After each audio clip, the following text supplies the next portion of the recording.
Good morning and welcome to Breakfast with Brad. Today we've got a special breakfast made by Eden. We've got eggs, hash browns, breakfast sausages, and fresh orange juice. Today I have not tied in the whole recipe with my lesson. I'll let you work it out. But I have noted that in the last weeks, Romans 13 has been in the news a lot. Whether on the news, in press releases, or on comedy shows, they're really going after it.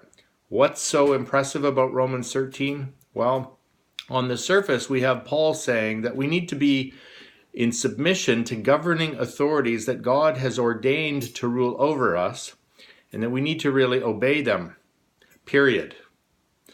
It's one of those passages where it probably should be considered heresy to read chapter 13 without chapter 12, because the genius of Paul is this.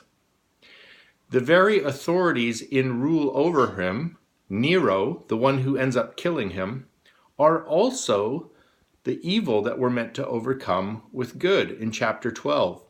And so what Paul seems to be doing here is not simply justifying the craziness of a Roman emperor.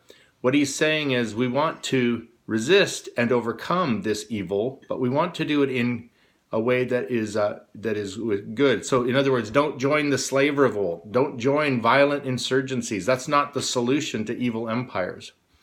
What we do is we keep our nose clean in terms of evil, but we do good in terms of faithful martyr witness. And that's really what Paul ended up doing.